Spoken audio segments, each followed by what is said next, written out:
그 사람들이 그날 주님을 위해서 모여서 함께 예배 드린다. 그 정도로는 제가 얼마든지 그건 이단이 아니라고 봐요. 근데 2300주야를 시한부 종말로 연결시키고 뭐 성경에도 없는 조사 심판을 하러 지성소에 들어갔다고 그러고 그걸 자꾸 연도하고 계산을 하는 이런 방식은 그래서 안식교가 이단인 거예요. 그런 부분에 있어서. 다른 부분이 아니라.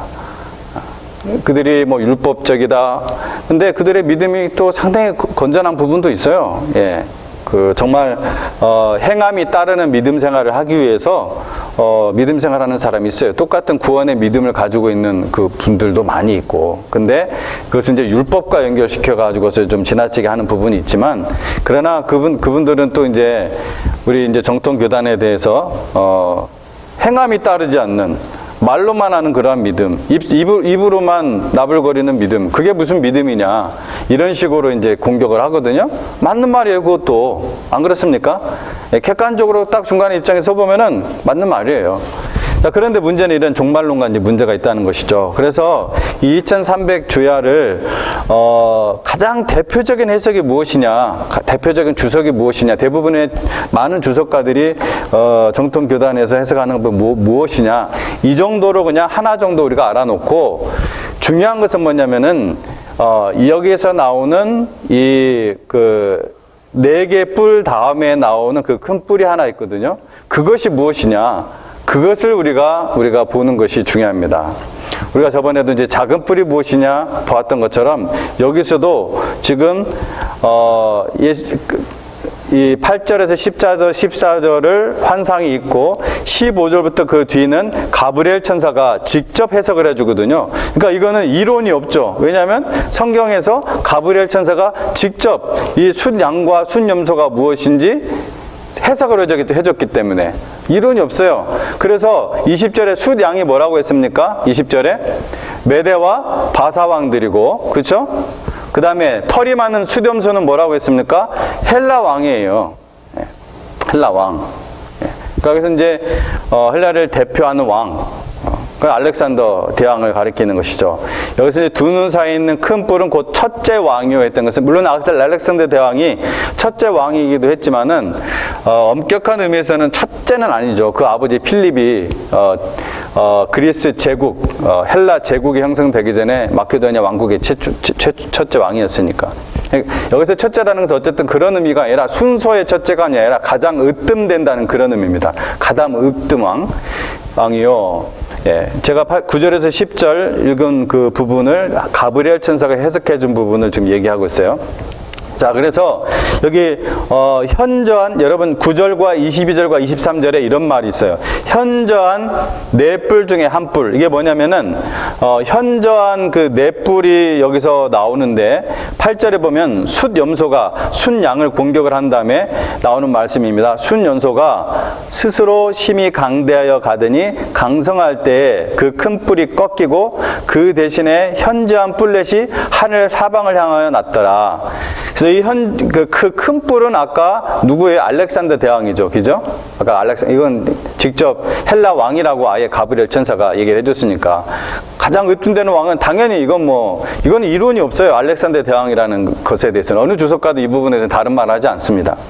자, 근데 그 뒤에 현저한 뿔렛이 났다는 것은 이 그리스 제국이 네 개로 나뉘었다고 우리가 그때 한번 봤었죠. 그죠? 그리스 제국이 네 개로 나눴어요. 그 중에 이제 특별히 여러분이, 우리 그 성경 중간사랑은 뭐냐면은 말라기가 예수님 오시기 전 400년에 기록된 거고요. 완성이 된 거고.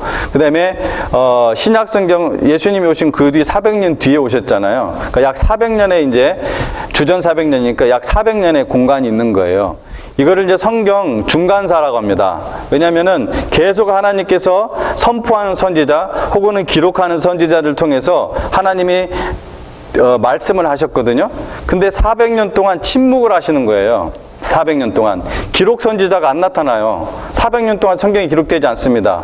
400년이라면 굉장히 긴 역사죠. 우리나라 그 조선 왕조가 500년이라는데, 아니 400년 전, 지금으로부터 400년 전 하면 얼마나 오래된 역사예요. 사실은 이 미국 역사도 지금 300년도 안 됐는데, 그러니까 400년 동안 하나님께서 생각해 보세요. 입 딱 다물고 아무 기록 선지자가 없는 거예요. 얼마나 이게 참 하나님의 마음이 답답하시고 아프셨으면 이랬을까 하는 생각이 또 한편으로는 듭니다. 그러다가 하나님 우리를 언제 사랑했습니까? 내가 이와 같이 너희를 사랑하였노라 한데 말라기 1장 2절에서 하나님이 언제 우리를 그렇게 사랑했냐고 하니까 드디어 신약성경 예수님께서 탁 나타나셔가지고서 예수님이 뭐라고 하십니까? 하나님이 세상을 이처럼 사랑하사 이렇게 말씀해 주시는 거예요. 언제 우리를 어떻게 사랑하셨어요? 400년 동안 가슴앓이 하시고 참 멍든 가슴을 안고 있다가 400년 뒤에 예수님이 오셔서 직접 하나님의 마음을 전해주신 거죠. 요한복음 3장 16절에서 하나님이 세상을 이처럼 사랑하사 어떻게 사랑했냐고? 독생자를 주셨으니 이는 저를 믿는 자마다 멸망하지 않고 영생을 얻게 하려 하심이라. 이렇게 말씀을 하시는 것입니다. 근데 그 400년 중간사의 기간 중에 있어서 우리가 성경 을 이해하기 위해서는 이 성경 중간사 세계사를 조금 이해할 필요가 있는데 그 중에 4개를 다 못하더라도 특별히 이 셀류쿠스 왕조하고 셀류쿠스 왕조는 이스라엘 바로 위에 계속 문제가 되고 있는 나라가 뭐 있죠? 시리아, 그죠? 그 시리아 지역이에요. 그 지역에 셀류쿠스 그 지역만이 아니라 물론 더 크죠. 엄청나게 컸죠. 그 시리아를 대표하는 그 셀류쿠스 왕조가 있었고 또 이집트에 있었던 프톨레미 왕조 2개 그리고 나머지 또 2개 왕조가 더 있습니다. 그래서 근데 그 중에서 특별히 이 셀류쿠스 왕조에 여러분이 그때 배웠던 거 기억납니까? 한번 보시죠. 이거 뭐 다 넘어가고 시간 관계상 이거 이 사람 기억나세요? 제가 다니엘서 처음 할 때 이거 한번 말씀드렸었죠. 그죠? 에피파네스. 그죠? 안티오코스 4세인데 원래는 이 사람이 안티오코스 4세예요. 셀류쿠스 왕조의 8번째 왕입니다. 여덟 번째 왕인데 원래 이름은 안티오코스 4세예요. 근데 별명이 있습니다. 에피파네스라는 별명이 있어요. 에피파네스. 그건 자기가 자칭 만든 별명이에요. 에피파네스는 신의 현현, 내가 신이다 이런 뜻이에요. 신이 나타난 거다. 신이 인간으로 나타난 거다. 그게 에피파네스라는 뜻입니다. 근데 이제 사실 유대인들은 그거를 어떻게 불렀다고요? 에피마네스라고 불렀다고 했죠. 에피마네스. 왜냐면은 이 안티오코스 4세가 바로 지금 이 유대인들이 믿기로는 우리가 지금 읽었던 작은 그 큰 현저한 뿔 넷 가운데서 다시 큰 작은 뿔이 하나가 나가지고 영화로운 땅을 힘이 커졌다. 영화로운 땅을 향하여 특별히 이제 아까 말한 대로 이 셀류쿠스 왕조는 바로 위에 있었던 이스라엘 바로 위에 있었던 시리아라고 했잖아요. 그러니까 항상 팔레스타인 그 지역을 압제하고 짓누르는 이 이집트하고 서로 경쟁적으로 하는 그러한 그 나라였어요. 이 셀류쿠스 왕조가. 근데 이 셀류쿠스 왕조에서 가장 악독한 이스라엘을 향하여서는 가장 악독한 그 왕이 바로 이 에피파네스, 이 안티오코스 4세였어요. 그래서 에피파네스라고 스스로 별명을 지으니까 자기가 유대인들은 에피마네스라고 불렀다고 했죠. 에피마네스가 무슨 뜻이라고 했었죠? 에피마네스가? 예? 여기라서 예. 미친 그죠? 미친 X 미친놈. 그래서 그가 저지른 만행은 주전 168년에 성전을 더럽히고요. 성전을 이제 더럽혔다는 것은 성전 안에 우상을 이제 세웠다는 것입니다. 멸망에 가증한 선 것을 볼 때에 이 이제 말씀이 물론 궁극적으로는 이제 적그리스도를 얘기하지만은 이 역사 속에서 일어나는 현상은 분명히 이러한 일이 있었어요. 그리고 주전 167년에는 율법 준수를 금지를 했습니다. 이거는 이제 마카비오스 상하에 나오는 내용이에요. 율법 준수를 금지를 했어요. 율법 준수를 금지했다는 것은 안식일도 유대인들은 안식일 생명같이 여기는 사람들 아니에요. 그리고 매일 드리는 그 제사도 못 드리게 하고 할례도 못하게 하고 하여튼 율법에 있는 모든 내용들을 못하게 한 거예요. 만약 그래서 이것을 어기면은 죽여버렸어요. 발견되면은. 얼마나 악독한 왕입니까? 그리고 12월 25일, 주전 167년 12월 25일은 제우스의 성전 봉헌을 했어요. 하나님의 성전을 가지고 자기가 제우스의 성전 봉헌을 했습니다. 근데 우리가 이제 미리 이제 그 끝에까지 이제 우리가 여기까지 나왔으니까 제가 노란색으로 해놨는데, 주전 164년에 마카비우스 전쟁으로 성전이 회복이 됩니다. 제가 이걸 정확하게 이게 정말 그날이 맞는 날인지, 사실 이거 약간 껴맞추는 경향이 있을 수도 있거든요. 근데 이때가 12월 25일이래요. 주전 164년 12월 25일. 어쨌든, 이때 이제 마카비우스 전쟁으로 성전이 회복되어서 성경에는 그래서 이 날을 무슨 날이라고 합니까? 성경 예수님께서도 이 날 얘기하셨죠? 요한복음에 나오죠. 예수님께 아니라 수전절. 성전이 수복되었다. 그런 의미에서 수전절이라고 합니다. 수전절. 혹시 여기까지 잘 이해가 안 되시는 거 없으시죠? 그냥 쭉 이렇게 들어보십시오. 그래서 이것이 히브리어로 뭐라고요? 히브리어로 이게 하누카예요. 하누카. 히브리어로 이게 하누카예요. 여러분 그 성탄절 때쯤 되면은 이게 7초 때 이렇게 해가지고서 막 차에다, 이스라엘 사람들은 그 차에다도 이렇게 위에다 꼭대기 올려놓고 막 다니고 그러더라고. 그때요. 하누카 해가지고. 보셨어요? 예. 성탄절쯤이 하누카예요. 그러니까 왜냐하면 성전 수복이 아까 기록이 하면은 어떤 기록이 하면은 주전 164년 12월 25일이라고 한다잖아요. 네, 정확한 그 날짜인지는 제가 뭐 사실 고증을 안 해봐서 잘 모르겠습니다. 어쨌든 12월은 확실해요. 그래서 그때 이제 빛의 축제라고 하죠. 빛의 축제. 이제 마이크가 제대로 나오는 것 같은데. 빛의 축제. 계속해서 이게 요세푸스의 이제 역사 기록서에 이제 나오는 이야기들입니다. 계속해서 8일 동안 했다는데, 이 8일이라는 것도 사실은 정확하게 얘기하면은 로만 캘린더로 따질 때 8일이에요. 유대인식으로 계산을 하면은 7일입니다.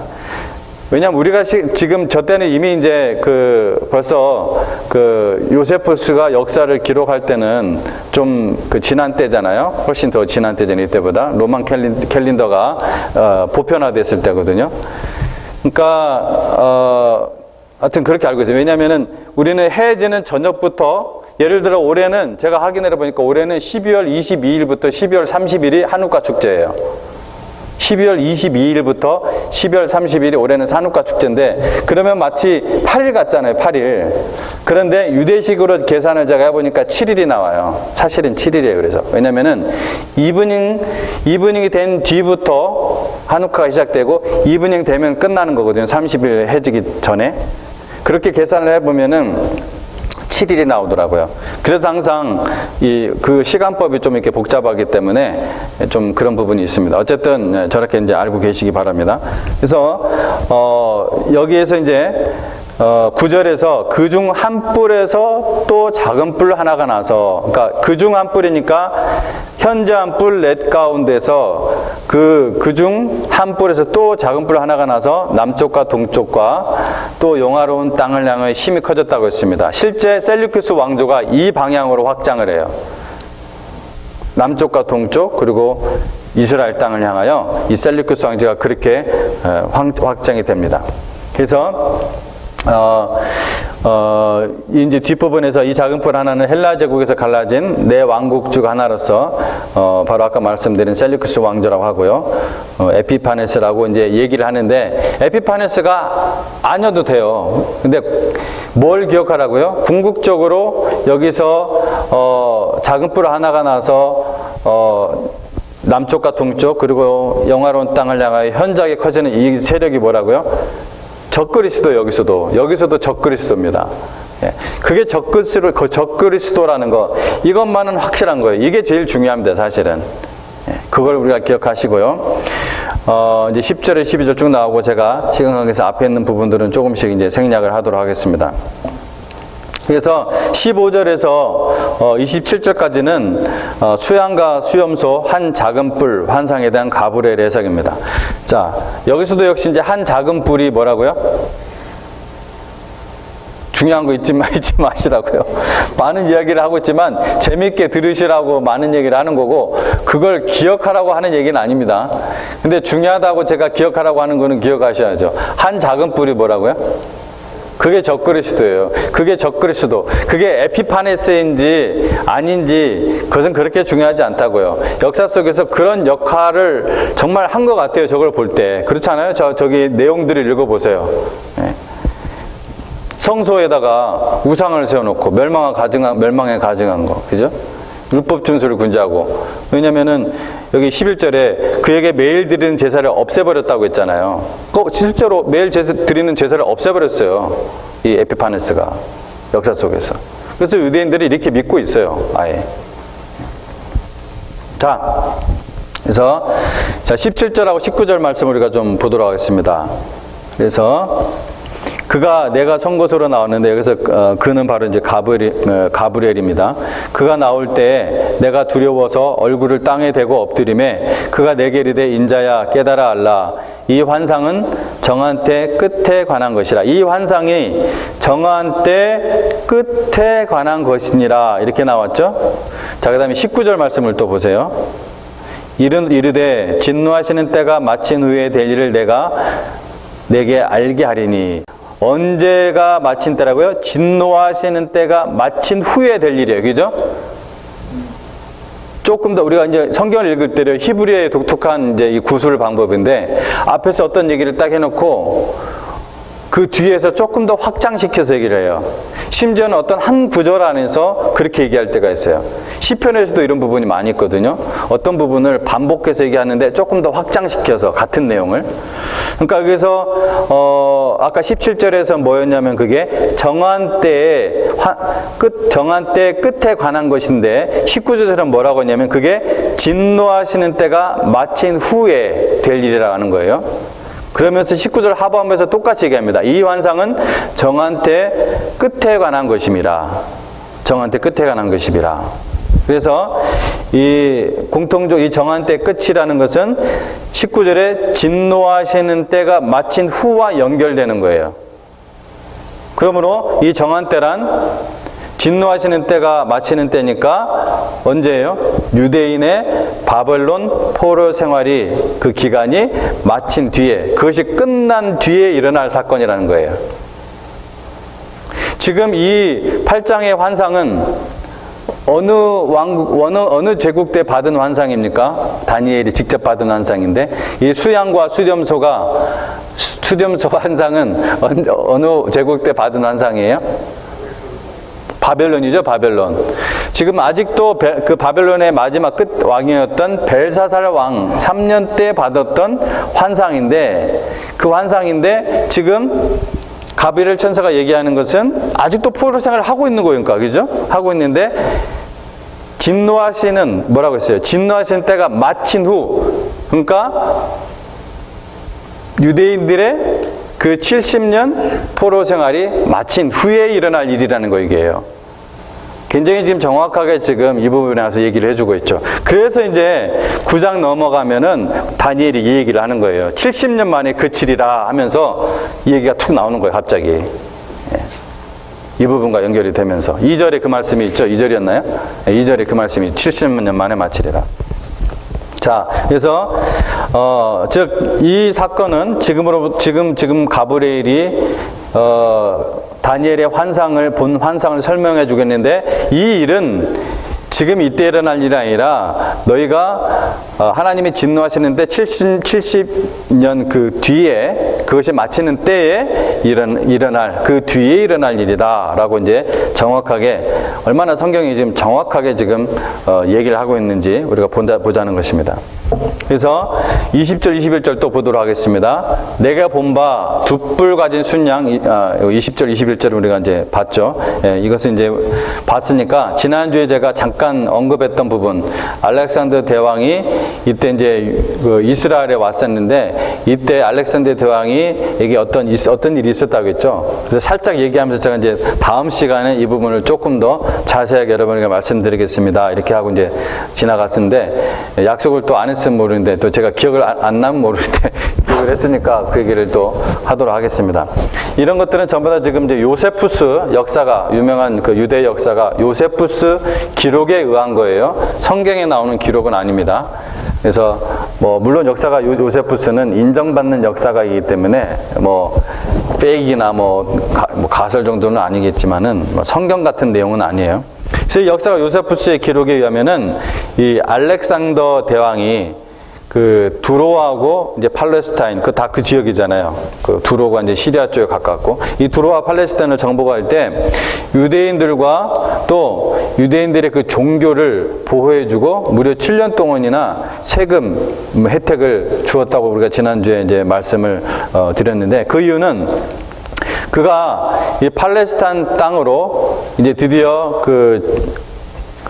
예루살렘으로 이제 진군하고 있을 때 당시에 이제 대제사장이었던 야다스라는 사람이네요. 야다스는 이때 이제 꿈에 전부 다 요세푸스 기록에 의한 거예요. 꿈에 하나님이 지시를 받고 다른 제사장들에게 예루살렘의 성문을 지금 알렉산더 대왕이 지금 거기를 쳐들어오고 있는데 성문을 닫으라는 것이 아니라 지키라 그런 것이 아니라 성문을 열고 그를 영접할 것을 제의합니다. 이때 대제사장이. 알렉산더 대왕이 쳐들어올 때 대제사장이 야다스라는 사람인데 성문을 열라고 그래요. 그리고 영접하라고 합니다. 뿐만 아니라. 근데 그것이 꿈에서 하나님이 지시를 했다는 거예요. 요세푸스의 기록에 의하면은 그 이제 뭐 나중에 얘기를 기록을 했겠죠. 그래서 그때 이 일행을 보고했던 알렉산더 대왕이 대제사장 앞으로 쫓아나와서 더 기가 막힌 일을 하는 거예요. 갑자기 제사장 앞에 나와서 엎드려서 절을 하는 거예요. 그러니까 거기 부하들이 깜짝 놀라죠. 알렉산더 대왕이 어떻게 지금 정복국가의 피정복국가의 그 사람 앞에서 절을 하냐고요. 이제까지 그런 것을 한 번도 본 적이 없는 이 알렉산더 대왕의 부하들은요 어마어마하게 놀라죠. 그 사유를 물으니 알렉산더 대왕의 답하기를 내가 마케도니아에서 아시아 정복을 심사숙고했을 때 어떤 사람이 나타났는데 그때 나타난 사람이 지금 이 대제사장처럼 옷을 입고 있었고 그리고 대제사장들이 이렇게 금관을 쓰고 있잖아요. 그 금관에 쓰여진 그 여호와 하나님 이름이 똑같다. 그러니까 양쪽에 이제 하나님께서 환상 중에 성경에는 기록되지 않았지만 요세푸스의 기록에 의하면은 알렉산더 대왕에게도 환상이 나타나고 그리고 그 당시 대제사장이었던 야다스에게도 환상이 나타나서 이런 일이 일어났다는 거죠. 그래서 그런 다음에 이제 어떤 일이 있었냐면은 이제 이 대제사장의 안내를 받아서 그들의 지시대로 이스라엘 그 대제사장 지시대로 이스라엘 하나님께 제사를 드렸어요. 그러니까 이제 알렉산더 대왕도 너무나 이제 신기한 거죠. 그 꿈속에서 봤던 게 똑같은 일이 거기서 일어나니까. 그리고 거기에서 이제 뭘 하냐면은 다니엘의 그 예언서, 다니엘의 지금 우리가 읽고 있는 이 다니엘의 예언서를 알렉산더 대왕에게 보여주었습니다. 알렉산더 대왕이 기분 좋았을까요? 안 좋았을까요? 왜 안 좋았을까요? 그러면 좋았다고 생각하시는 분이 한번 이유를 얘기해 보세요. 왜 좋았을까요? 지금 여기 힌트가 있잖아요. 우리가 읽은 내용, 제가 왜 이야기를 하겠어요? 오늘 뭐 읽었어요? 아까 지금 이 메대와 바사 왕들이 있는데 이게 숫양이었고 숫염소는 헬라 왕이라고 했어요. 그죠? 근데 숫염소가 순양을 들이받아가지고 아주 박살을 했다고 했잖아요. 그렇죠? 그러니까 지금 알렉산더 대왕이 메대 바사를 박살낸다는 얘기예요, 이게. 그걸 보여준 거예요. 이게 이미 이게 지금 언제적입니까? 이게 최소한 120년 전에 일어난 일이잖아요. 그죠? 이때가 220년 전에 일어난 거잖아요. 그죠? 예. 그러니까 훨씬 오래전에 수백 년 전에 자기가 더군다나 성경에 바사, 메대 이런 얘기가 나오니까 아주 깜짝 놀라죠, 이거. 헬라 왕이라고까지 나오잖아요. 헬라, 그리스. 그렇죠? 그러니까 알렉산더 대왕이 내가 이 성경 속에 예언된 그 인물이란 말인가 하고 얼마나 기분이 좋았겠어요. 그래가지고 이제 유대인들을 보호해주고 7년이나 혜택을 주고 옛날에 여러분 텍스 혜택을 준다는 것은 오늘날 텍스 혜택 주는 거하고는 완전히 감이 달라요. 차원이 다른 겁니다. 숨통을 그냥 확 풀어주는 거거든요. 서민들한테 진짜. 그리고 유대 종교를 다 보호해주고 그랬다는 것이죠. 이게 이제 바로 이제 유대 역사가인 요세푸스의 그 기록에 나오는 그런 이야기입니다. 근데 이제 이 알렉산더가 죽은 후에 나라가 어떻게 됐다고요? 4개. 성경의 말씀대로 4등분돼요. 4나라가 될 것이고, 이 4나라의 마지막 때에 한 왕이 나타나서 그 마지막 때, 그러니까 이 셀루쿠스 왕조의 8대 왕조인 8대 왕이 에피파네스가 이제 마지막 왕이거든요. 마지막 왕이에요. 이 셀루쿠스 왕조의 4개 왕국의 사실 끝이에요. 끝. 이 뒤로 이제 바로 뭐로 넘어갑니까? 로마로 넘어가는 거예요. 이미 이때는 이제 사실은 갑자기 로마로 칵 되는 게 아니라 역사라는 것은 그렇지 않잖아요. 항상 그 과도기가 있잖아요. 중첩되는 시기가 있잖아요. 이미 이때는 이 에피파네스 안티오코스 4세도 로마에서 무려 14년이나 인질로 잡혔다가 나중에 엉격결에 왕이 된 사람이에요. 돌아와가지고서. 그러니까 이 로마의 세력이 이미 세계를 장악하고 있을 때예요. 그러나 이제 아직 끝은 아니었던 거예요, 이 왕조는. 근데 마지막 왕이 이 안티오코스 4세였는데 성경 말씀대로 이 마지막 왕이 나타나서 이스라엘을 핍박하고 박해하며 괴롭힐 것이라 했던 그 말씀이 실제로 역사 속에서 일어난 것이죠. 그런데 이 이 에피파네스가 등장하기 전에 무엇이 가득할 것이라고 했냐면은 성경에 한번 보도록 하겠습니다. 23절 보겠습니다. 23절. 이 4나라 마지막 때에 무엇이 가득한다고 했어요? 반역자들이 가득할 것이라 라고 다니엘서는 예언을 하고 있습니다. 실제로 반역자들이 그러면 있었을까요? 반역자들이라는 것은 배신자들이거든요. 있었을까요? 없었을까요? 몰라도 있었습니다 해야죠, 여러분은. 왜요? 성경에 기록되어 있으니까. 몰라도 있었어요.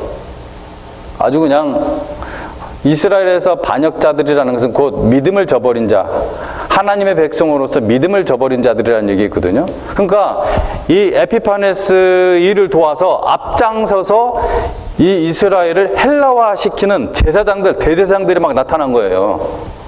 먼저 종교적인 엄청난 부패가 일어난 거죠. 그러니까 적그리스도를 돕는 세력이에요, 한마디로 말해서. 적그리스도. 그러면은 이 반역자들은 뭡니까? 예수님께서 말씀하신 마지막 때에 나타날 배도자들이에요. 배도자들. 그러니까 우리가 계속해서 이걸 중첩돼서 봐야 되는데, 역사 속에서 이런 현상이 일어나는 것을 우리가 흥미롭긴 하지만 정말 중요한 것은 우리가 이 앞으로 일어날 그 적그리스도, 그것에 대한 경각심을 가지고서 마지막 때에는 정말 잘 믿는다고 했던 사람들도 겉으로 보기에는 믿음을 저버리고 오히려 이 세상의 영달과 안녕을 위해서 배도자의 길, 반역자의 길에 서는 사람들이 많이 나타날 것이라고 했는데, 나도 그들 가운데 없으리라는 보장은 없지 하면서 우리가 정말 겸손하고 경각된 마음으로 더욱더 우리가 하나님 말씀과 또한 성령으로 무장해야겠죠. 그게 우리에게 좀 중요하다는 것입니다. 그게 너무나 중요해요. 자, 이런 때에 이제 에피파네스가 이제 등장한다는 것이죠. 23절, 24절에. 그래서 25절 마지막으로 한번 보도록 하겠습니다. 25절. 그가 꾀를 베풀어 제 손으로 속임수를 행하고 마음에 스스로 큰 체하며 또 평화로운 때에 많은 무리를 멸하며 또 스스로 서서 만왕의 왕을 대적할 것이나 그가 사람의 손으로 말미암지 아니하고 깨지리라. 예. 독특한 말씀이 있어요. 얼마나 성경이 참 구체적으로 나오는지 정말 놀라워요. 죽음까지 지금 나타나고 있잖아요. 그가 이 에피파네스, 이 안티오코스 4세가 어떻게 죽는다고요? 사람한테 죽지 않는다고요. 아니, 이런 것을 굳이 기록을 해가지고서 나 같으면, 그죠? 좀 안전하게 그냥 죽는다 이러면 되는데, 너무 구체적으로 써놓으면 그렇잖아요. 하나님 말씀이니까, 정확무도하니까, 그죠? 네, 정확하니까. 그래서 실제로 이 안티오코스 4세는 사람 손에 죽지 아니하고 그 내장에 그 병균이 생겨서 죽었다고 합니다. 역사 속에서 기록을 보면.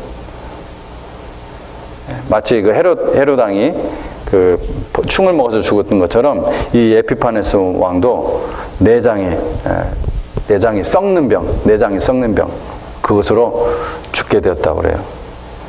자, 그런데 이것도 우리가 적그리스도하고 비춰서 봐야겠죠. 그게 중요한 거죠. 그건 흥미로운 이야기로 넘어가고. 자, 계시록에 보면은, 요한계시록에 보면은 적그리스도는 초반에 성도들에게 승리를 합니까? 패배를 합니까?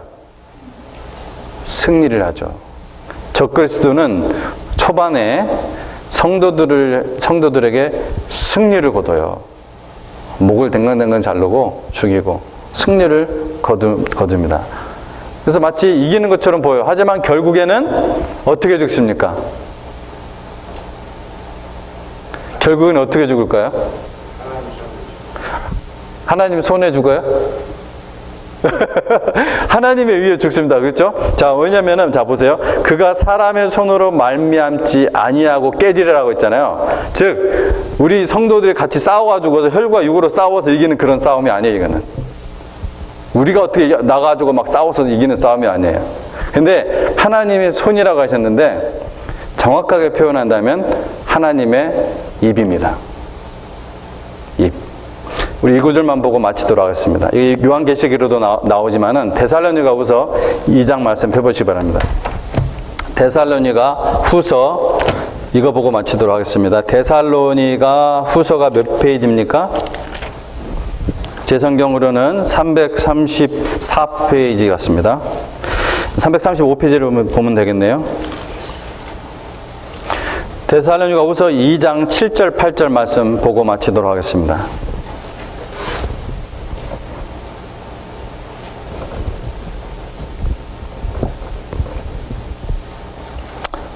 자, 같이 한번 읽어보도록 하겠습니다. 시작. 불법의 비밀이 이미 활동하였으나 지금은 그것을 막는 자가 있어 그 중에서 옮겨질 때까지 하리라. 그때 불법한 자, 적그리스도입니다. 불법한 자가 나타나리니 주 예수께서 그 입의 기운으로 그를 죽이시고 강림하여 나타나심으로 패하시리라. 손도 안 써요. 예수님께서 손도 안 써요. 그냥 입의 기운으로 어떻게 하실지 모르지만, 야! 하실지, 죽어! 하실지, 뭔지 어떻게 하실지는 모르겠어요. 그냥 입의 기운으로 아주 그냥 한 키에 죽여버리십니다. 엄청나죠? 게임이 안 돼요, 어차피. 게임이 안 돼. 지금 뭐 자기가 힘센 것처럼 하고 있지만. 여러분, 우리는 주님이 이미 여러분 결정타라는 거, 카운터펀치라는 거 아시죠? 권투에서, 그죠? 이게 결정타잖아요. 잠깐 뭐 비틀비틀해서 잠깐 일어날지 모르겠지만 그 결정타를 맞으면은 끝나는 거잖아요. 그죠? 우리 주님께서 십자가에서 결정타를 쳐놓은 이미 이긴 싸움을 하고 있는 것입니다. 그래서 그 싸움은 우리가 이제 그 뒤에 남은 이 국지전 조그만 싸움을 우리가 하고 있는데 그 싸움은 우리의 믿음을 확인해주는 은혜예요. 그 싸움을 하면서 아, 내가 그리스도인이구나.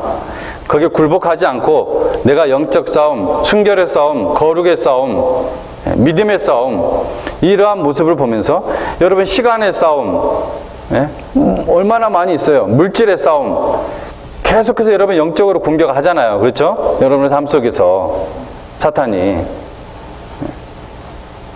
근데 우리가 거기에서 우리의 믿음을 확인하는 은혜가 있는 거죠. 그런 싸움이 없으면 내가 진짜 그리스도 안에 믿음이 있는지 뭘로 여러분 확증을 하겠습니까?